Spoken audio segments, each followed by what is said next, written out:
is he a criminal? You know, is he basically akin to a mob boss running several criminal enterprises?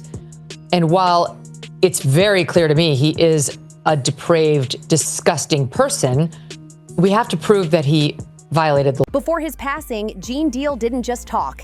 He dropped warnings that made people sit up. And no, it wasn't just about Diddy's wild private nights or the mountain of evidence the feds collected, from stacks of photos to rooms full of questionable items. Gene was hinting at something way older, way stranger, and something that made those parties look like child's play. In his interviews, he painted eerie pictures of hidden chambers buried under LA's most glamorous mansions, places you'd never see in glossy magazine spreads. He spoke about whispered rituals and a silent pact among some of Hollywood's most untouchable power players, a pact to keep certain doors locked, both in reality and in everyone's memory. Now Gene is gone, and the timing couldn't be more suspicious. What's left are his words scattered like breadcrumbs, leading straight into the parts of the industry we were never supposed to peek into. Gene always claimed the real action wasn't on the red carpet or inside velvet-roped VIP booths.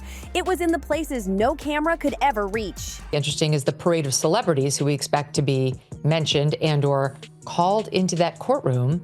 You know, people who we hadn't heard about prior, like Mike Myers, you know, Austin Powers, Mike Myers. Why is he getting called? Why is he on the witness list?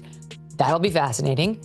And then, of course, there are the no-name, quote unquote, women who are going to have to find every ounce of courage they have. He described secret corridors running beneath some of LA's most famous estates. No open records, no public maps. And when folks laughed off the Playboy Mansion's rumored tunnel network as a joke, Gene swore it was no joke at all. He pointed to those old blueprints from the 70s, the ones showing a route under the golf course, stretching right to the homes of A-list actors whose names still pack theaters to this day. Gene swore those tunnels were real. I don't know this, but it just seems very suspicious when you go through and you look at in the history of different people that can make you go away if you know. Listen, I've worried about some of the things that I talk about on my show. And some didn't just lead to a wine cellar or a private lounge. They ended in locked chambers, doors sealed on both sides like they were hiding something far more serious. For decades, people brushed it off as a wild rumor. Some even chuckled when Playboy's own site posted photos from a massive 1977 excavation, casually slipping in the fact that Hugh Hefner himself had no comment about what was really being built. But the way Gene described it, he spoke like a man who had walked those halls himself. He talked about thick, old, soundproofed walls, older than most of today's Hollywood stars, rooms heavy with the faint scent of incense, and something metallic. And whatever those spaces were for, it wasn't official filming, even though cameras were present. He said what happened down there was designed to vanish from the public record, with only a select group invited, people with enough influence to make sure nobody ever talked. Be involved with a famous singer to not come out, here's the price. And that they're just selling to the individuals that are in those. This is what I heard. They're selling those videos. So if you're Tommy X, and Tommy X is a big, big movie star, and he was at some of the Diddy parties, he was in one of those bedrooms with 3 other men, and he's happily married to a woman, and blah. Tommy doesn't want that. That's where it gets chilling, because when federal agents raided Diddy's properties last year, whispers started flying. Multiple sources claimed they'd found a surveillance recording, one so explosive it could wreck household names overnight. No one outside the investigation has seen it. Not a single frame has made it to the media, but insiders swear the talk around it matches exactly the kind of scenes Gene warned about. Private gatherings where the guest list was never written down and power was measured by how far someone could operate in total darkness. The silence around this is deafening. Who's holding the evidence now, and more importantly, who gains by making sure the public never sees it? Some people want to toss all this into the urban legend pile, right next to that viral Michael Jackson Playboy Diddy tunnel triangle theory the internet ran with months ago. That story got debunked fast, with readers tracing the supposed news screenshot back to a fake. But even that debunking never answered the bigger question: why are there so many whispers in a city where we know private homes have fireworks licenses, zoo permits, and bizarre architectural features no realtor will ever mention? Plenty of industry veterans have quietly admitted the underground network is real. They just refuse to say what it was really used for. And if Gene's words were true, that silence isn't just about keeping things classy, it's about protection. And in this business, breaking protection can ruin lives. Referred to me as Wild King Nights. And what a Wild King Night was when him and a guest would go to a hotel room or be at his home, his bedroom, and they would have intimate gatherings. I would have to go and prep that hotel room, which consisted of baby oil. We've all seen it happen. Lawsuits come out of nowhere, old scandals suddenly resurface, and multi-million-dollar deals collapse overnight. For G0NE, the risk was way bigger than career exile. He had already stepped across that invisible line, publicly calling out powerful figures tied to Diddy, accusing them of taking advantage of people during their most vulnerable moments. Are you surprised by the evidence that's already coming out in the criminal trial? No, I'm not surprised. I experienced some of those things. Witness. In the same breath, he described corridors sealed since '89 and staircases that led to dead ends. Unless you knew how to unlock a hidden wall, it's chilling to think about what might have been waiting for him beyond those doors, and even without a confirmed map. When you piece it together, the picture turns unsettling fast. The rumored tunnels of Holmby Hills supposedly connected 4 A-listers directly to the mansion. If the blueprints are legit, that means someone could stroll from a private bedroom straight into an underground chamber without ever stepping outside. And according to G0NE, those chambers weren't just secret hangouts. They were stages for rituals nobody would dare film, unless the film was meant to be leverage. That's where the whispers about the missing surveillance tape start sounding less like tabloid gossip and more like a motive. Will you help me? I want to hear your music. So I come over there and I play the music, and he's sitting there just looking at me, like waiting. Okay. So then my assistant was like, you know, he wants to hang out with you next week. And I was like, for what? He's like, I think he's trying to you. That's what my assistant said. And I was like, oh, okay. Now I get it. During the raids on Diddy's Los Angeles and Miami properties, authorities cataloged items in such vague clinical terms that you just know the real descriptions were worse. Tucked between cases of oil and strange props, some sources claim there was digital media so restricted it's locked tighter than an indictment file. If even a fraction of G0NE's story checks out, that footage could be the smoking gun, tying today's freak-off culture to something much older, much darker, and nearly impossible to prosecute. And if that's true, we have to ask, in a city built on illusions, how deep does the real story run? Filth that's starting to come out in the early days of the Diddy trial. This, of course, is P. Diddy. Surprise, surprise, he's a creep. Surprise, surprise. Because here's the part that sends a shiver. G0NE wasn't the only one to peek behind the velvet curtain and see the machinery grinding away behind Hollywood's smile. Over the years, assistants have guarded schedules nobody else was allowed to touch. Security men have stood watch over more than just gates. And stylists have seen bruises that even the best makeup couldn't fully erase. Too many of these people have vanished from the spotlight with no real explanation. Sometimes it's labeled a sudden illness, sometimes a freak accident, and other times there's just silence. The official story is always coincidence, but when the list of the missing keeps growing, you can't help but wonder, who's crossing those names off? Literally, it's an unhealthy space. And so eventually you're going to go too far, you know? Who knows what happened to Philip? Who knows what he had to do in order to get to where he was at? There's a lot of things that people do that end up sitting and they can't get over it. And they got to keep getting high, hoping to get it out of their head. That's why G0NE's own fate hits like a punch to the chest. He'd been in the game long enough to know the rules everyone whispers about. You don't say certain names, you don't describe certain rooms, and you never put certain details on record. But G0NE, he broke those rules. And within weeks, people online were connecting his story to the strange, untimely ends of other whistleblowers. The timing forces the question nobody wants to say out loud: how far would the system go to keep its shadows intact?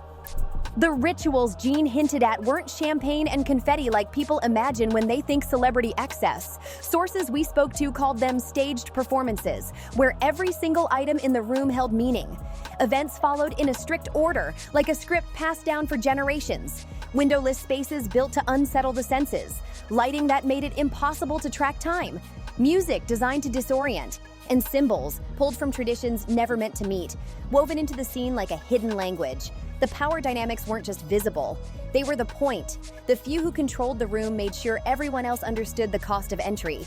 G0NE allegedly told close friends that what he saw could shatter Hollywood's image forever, but he never revealed the full list of details. Maybe he couldn't. Maybe the proof was too dangerous to carry. Still, others have backed his descriptions, minus the names. They've spoken of masks, not to hide faces, but to invert identity.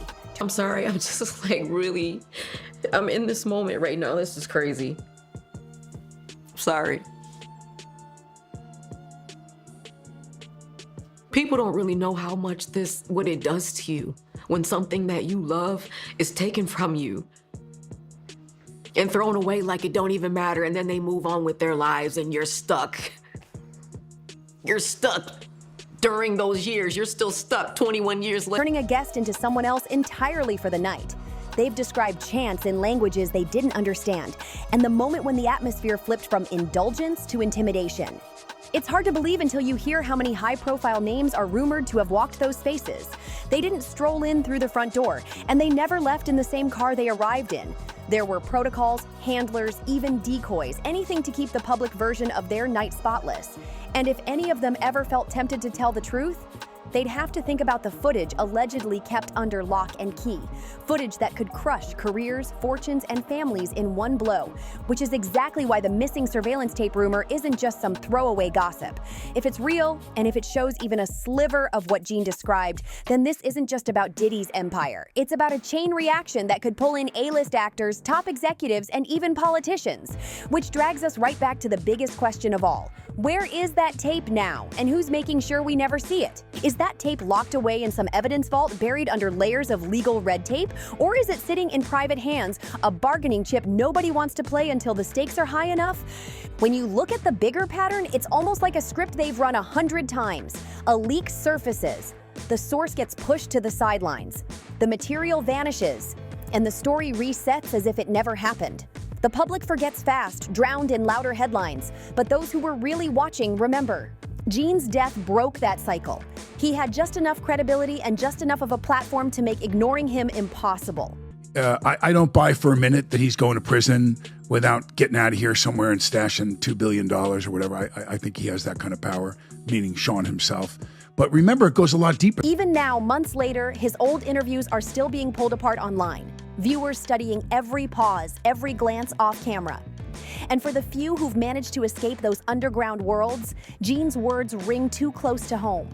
He warned that survival comes with its own sentence, a life lived in daylight but weighed down by shadows. These people don't just remember what they saw, they carry the constant feeling that eyes are still on them. Some have moved across the country, living under new names, keeping their heads down. When they speak, it's in fragments. Their memories wrapped in metaphors, as if too many plain words might summon the very people they've been running from. It's more than fear of exposure. It's the mental aftershock of years in a world where trust was gold, and betrayal could be fatal in ways that never make the news. Even the memoirs that slip out from ex-insiders are never straightforward. What they realized was he had cameras all over the place, unbeknownst to them. And now he has all that footage, supposedly. This is what I'm told. So it's going to be really interesting to see what happens if, you're a huge iconic, TV star or movie star, and you're in some... The so-called tell-alls read like puzzles, packed with coded language, sudden gaps, and odd changes in tone, as if the writer is trying to exercise the memories without triggering an invisible alarm. And hidden between the polished, safe anecdotes, there are the slips. Casual mentions of private meetings, after-hours agreements, and quiet arrangements that hint at the machinery ticking away underneath.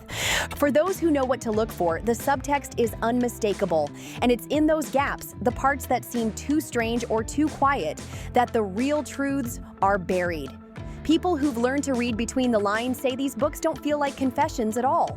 They feel like messages smuggled past watchful eyes. The paranoia these people carry isn't just in their heads, it's earned. Survivors have described being shadowed for weeks after breaking away. The same cars parked near their homes, strangers who seem to linger too long, phone calls that go dead the second they answer. It's psychological warfare, a constant reminder that the past hasn't let them go. And even if no one lays a hand on them, the steady drip of intimidation strips away whatever safety they've tried to rebuild. You can see that erosion in the way they move, the way they speak, the way they scan a room before sitting down. Every habit is a scar from a life lived under watch. Therapists who've treated them say the pattern is disturbingly consistent. Crippling anxiety, nightmares that won't fade, and an almost obsessive need to control every detail of their surroundings. Some refuse to look in mirrors for months. Others can't sleep without every light on. The rituals they once witnessed replay in their minds like old film reels, flickering into view without warning during the quietest hours. Some try to drown it out with constant movement. New cities, new hotels, never staying long enough to feel anchored. Others disappear into isolation, cutting nearly all ties in the hope that invisibility might mean safety. And then there's the financial toll.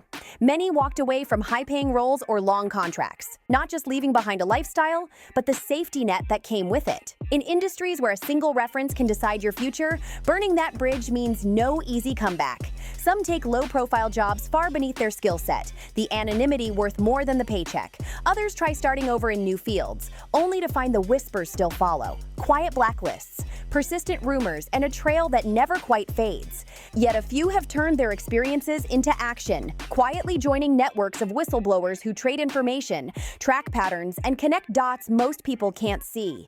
They move like underground resistance cells. Secure channels, coded messages, knowing that one leak could endanger everyone.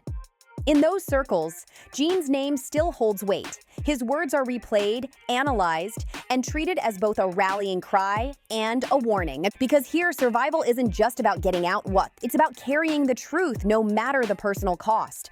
The cost of survival in this world isn't just high, it's brutal. Relationships crack under the strain. Partners and friends struggle to understand the constant vigilance, the guarded silences, the unexplained disappearances.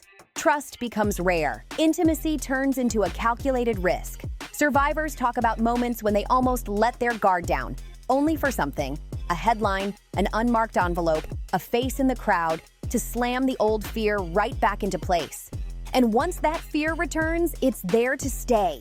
The cycle can stretch on for decades, long after the public has forgotten the scandals that set it all in motion. The chilling part? These stories match almost perfectly between people who've never met, each describing the same initiations, the same control tactics, the same cold disposal methods when someone became a liability.